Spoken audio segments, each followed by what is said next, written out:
నమస్తే. మనం July month రాశి ఫలాల గురించి చెప్పుకుందాం. ఇందులో భాగంగా మీనరాశి వారికి ఎలా ఉందో మనం చూద్దాం. మీనరాశి కనుక మనం చూసుకుంటే వీళ్ళు ఏలినాటి శని గురించి ఎక్కువగా బాధపడుతున్నారు. నాకు ఎక్కువగా కాలుస రేవతి నక్షత్రం వాళ్ళు, ఉత్తరాభాద్ర అండ్ పూర్వభాద్ర నక్షత్రం వాళ్ళు కూడా చాలామంది ఫోన్లు చేస్తూ ఉన్నారు. సో ఎక్కువగా ఉత్తరాభాద్ర నక్షత్రం వాళ్ళు ఫోన్ చేస్తూ ఉన్నారు. రీసెంట్గా శని మూవ్ అవడంతో వీళ్ళకి మీనరాశి వాళ్ళకి ఏలినాటి శని రెండో భాగంలో వచ్చింది. ఎవరైతే ఈ మీనరాశితో పాటు మీ స్పౌజెస్ భార్యాభర్తలు కానీ లేకుంటే ఇంట్లో కానీ ఇంకా వేరే ఇంట్లో వాళ్ళు కుంభరాశి, మేషరాశి, వీటితో పాటు సింహరాశి, ధనుసు రాశి వాళ్ళు కనుక ఉంటే హారోస్కోపులు ఖచ్చితంగా చెక్ చేసుకోవాలి.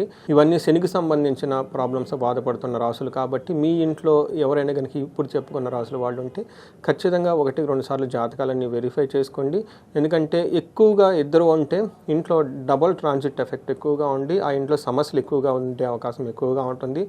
ఆస్ట్రాలజికల్ కన్సల్టేషన్ తీసుకొని ఇంకా ఇండివిజువల్ జాతకాన్ని అనాలిసిస్ చేసుకొని ఎలా ఉంటే బాగుంటుంది, ఎలాంటి ప్రికాషన్స్ కనుక బాగుంటుందో తెలుసుకోండి. ముందుకెళ్తే చాలా బాగుంటుంది లైఫ్. ఈ మీనరాశి వాళ్ళకి ఏలినాటి శనితో బాధపడుతున్న వీళ్ళకి 3 ముఖ్యమైన రోజులు ఈ మనకి జూలై మంత్లో ఉన్నవి. అవి ఫస్ట్ వచ్చేటప్పటికి ఆషాఢ మాసం నవరాత్రులు, మనకి వారాహి నవరాత్రులు జరుగుతూ ఉన్నాయి. అవి జూలై 4th వరకు మిస్ కాకుండా ప్రతి ఒక్కళ్ళు అవి చేసుకోవడం చాలా చాలా ఇంపార్టెంట్. పర్టికులర్గా భార్యాభర్తల మధ్య గొడవలు ఉన్నా, కోర్టు సమస్యలు ఉన్నా, రియల్ ఎస్టేట్కి సంబంధించిన ప్రాబ్లమ్స్ ఉన్నా, వీటితో పాటు అగ్రికల్చరల్గా ఎవరైతే కనుక సరైన దిగుబడి లేకుండా ఉన్నా వీళ్ళంతా కూడా ఈ రోజున ఎంతో సద్వినియోగం చేసుకోండి. ఇంతో పాటు గురు పూర్ణిమ ఉంది. గురు దోషం ఎవరికైనా ఉన్నా, లేదంటే సంతానం కావాలన్నా, ధనం కావాలన్నా గురు పూర్ణిమ చక్కగా చేసుకోండి. ఇంకొకటి మోస్ట్ ముఖ్యమైన పండుగ ఎండ్లో వస్తుంది. ఇది కూడాను జూలై 5th వస్తుంది. శ్రావణ మాసం స్టార్ట్ అవుతుంది. జూలై 29th నాగర పంచమి. ఓకే, మనకి శ్రావణ మాస పంచమి వస్తుంది. ఇది తప్పకుండా ఖచ్చితంగా ఆ రోజు కూడా ఎంతో భక్తి శ్రద్ధలతో జరుపుకోండి. మీకు ఎవరికైనా కనుక పిల్లలకు సంబంధించిన ప్రాబ్లం ఉన్నా, తర్వాత సంతానం సరిగా లేకపోయినా, తల్లిదండ్రులకి పిల్లలకి మధ్య గొడవలు అవుతున్నా కానీ ఇవి పండగలు చేసుకోవటం ద్వారా ఆ దోషాలన్నీ పోయేసి చక్కగా మీ ఇంట్లో అభివృద్ధి ఉంటుంది. ఎంతో అందరూ చక్కగా సంతోషంగా హ్యాపీగా ఉండే అవకాశం చాలా ఎక్కువగా ఉంటుంది. సో మనం గ్రహస్థితి కనుక చూసుకుంటే మీనరాశి వాళ్ళకి 2 ముఖ్యమైన గ్రహాలు మారుతూ ఉన్నాయి. ఇందులో ఒకటి సూర్యుడు, రెండోది వచ్చేటప్పటికి శుక్రుడు. ఈ 2 యొక్క గ్రహాలు మార్పు ఈ మీనరాశి వాళ్ళకి చాలా అనుకూలంగా ఉంటుంది. ఒక రకంగా చూస్తే మీనరాశి వాళ్ళకి లాస్ట్ 2 months 3 months కొంచెం ఇబ్బంది పడుతూ ఉన్నారు. వీళ్ళు లాస్ట్ 4-5 months నుంచి కూడా కొంతమంది ఇబ్బంది పడుతూ ఉన్నారు.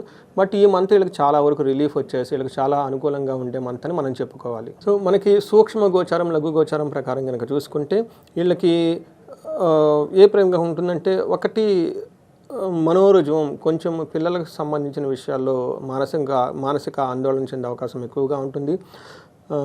కుజుడు సంపదలను తీసుకొని వస్తారు. శుక్రుడు వచ్చేటప్పటికి ఆల్రౌండ్ గ్రోత్, ప్రాస్పరిటీని తీసుకొని వస్తూ ఉంటారు.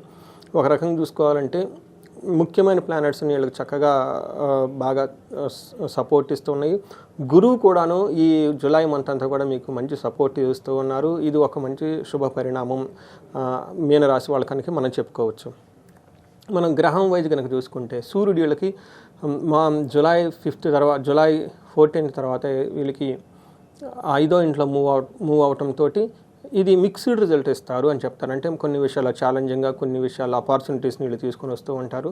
సూర్యుడు కనుక మనం చూసుకుంటే వీళ్ళకి 5th హౌస్లో ఉండటం వల్ల మన మహర్షులు ఏం చెప్తారంటే, దేహలాస్యం మనస్తాపం సుహృద్వేషం ధన వ్యయం బుద్ధి చాంచల్యం ఆప్నోతి పంచమే రవి సంయుతే అని మనకు చెప్తారు. దీని ప్రకారం కనుక చూసుకుంటే శారీరకంగా అలస ఉంటుంది, మనస్తాపానికి గురయ్యే అవకాశాలు ఎక్కువ ఉంటాయి. తర్వాత సుహృద్వేషం, స్నేహితుల వల్ల ఇబ్బందులు ఉంటాయి, కొంచెం జాగ్రత్తగా పెట్టుకోండి. తర్వాత వీళ్ళకి ధన వ్యయం, విపరీతంగా ధనం కూడా ఖర్చు అయ్యే అవకాశం ఎక్కువగా ఉంటుంది. అంతేకాకుండా బుద్ధి చాంచల్యం ఆప్నోతి అని చెప్తారు. ఈ టైంలో వీళ్ళు సరైన డెసిషన్ తీసుకోలేక కొంచెం మానసికంగా అలజడికి గురయ్యి ఇబ్బందులు పడే అవకాశం ఎక్కువగా ఉంటుంది.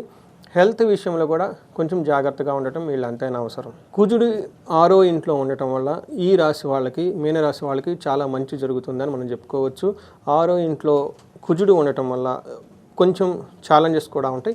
ఫస్ట్ వీళ్ళకి ప్రతికూలమైన పరిస్థితులు కనుక మనం చూసుకుంటే వీళ్ళకి వస్త్రలాభో, ధాన్యలాభో, ధనలాభో యథాశక్తి మనల్లాసో ధర్మసిద్ధి షష్టమస్తే కుజై భవేత్ అని చెప్తారు.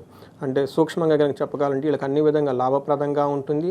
అది ధనం ప్రకారం కానీ, ధాన్యం ప్రకారంగా కానివ్వండి, కీర్తి ప్రదేశాల ప్రకారంగా కానీ అంతేకాకుండా మనోల్లాసో ధర్మసిద్ధి, మనసంతా చాలా ఆహ్లాదకరంగా ఉండి మంచి పనులు కనుక చేస్తూ ఉంటే ఆ పనులన్నీ సిద్ధించి చక్కగా మంచి జరిగే అవకాశం ఎక్కువగా ఉంటుంది.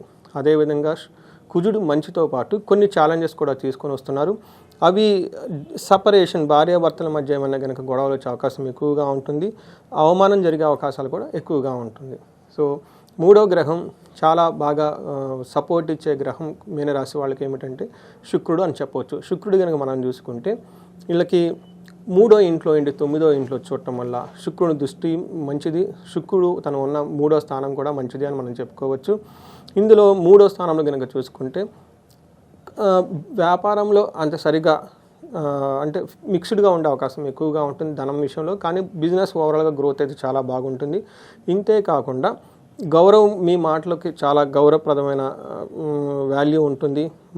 మీరు ఏదైనా కనుక మాట చెప్తే అవి అన్నీ చలామణి అవుతాయి. మీరు చెప్పే మాటలు పలుకుబడి విపరీతంగా పెరుగుతుంటుంది.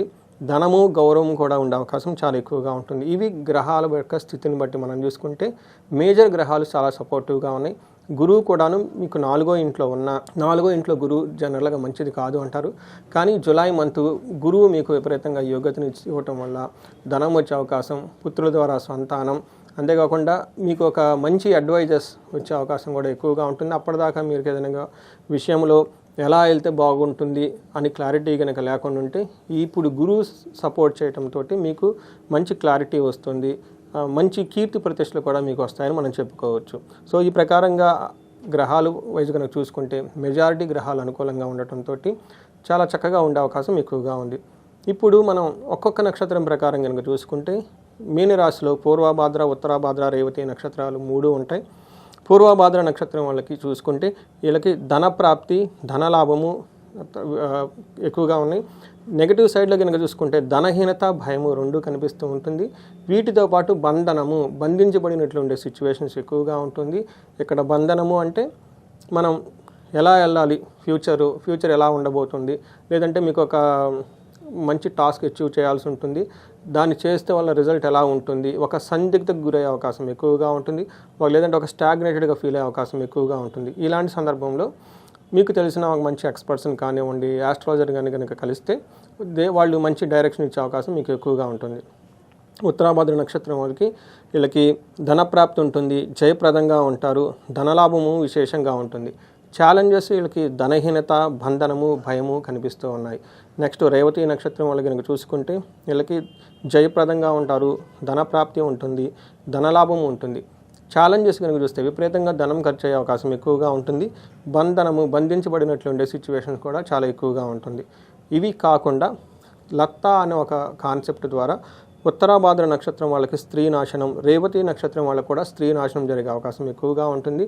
అంటే మీకు తెలిసిన వాళ్ళు ఇంట్లో కానివ్వండి, బయట కానివ్వండి, స్త్రీలకి కొంచెం హెల్త్ కాంప్లికేషన్స్ వచ్చే అవకాశం ఎక్కువగా ఉంటుంది. ఇన్ కేసు స్త్రీలు కనుక ఈ నక్షత్రాల్లో ఉంటే వాళ్ళకి సంబంధించిన ఇంట్లో కానివ్వండి, బయట కానివ్వండి, జెంట్స్ ఎవరిని ఉంటే వాళ్ళకి హెల్త్ కానీ లేదంటే వాళ్ళకి ఏదైనా ప్రాబ్లం కనుక ఫేస్ చేసి తద్వారా మీరు కూడాను వాళ్ళకి సిమ్టమేటిక్గా రెస్పాండ్ అయ్యి మీరు కూడా ఇబ్బందులు పడే అవకాశం ఎక్కువగా ఉంటుంది. ఇది గమనించుకోవాలని చెప్పేసి కోరుకుంటూ ఉన్నాను.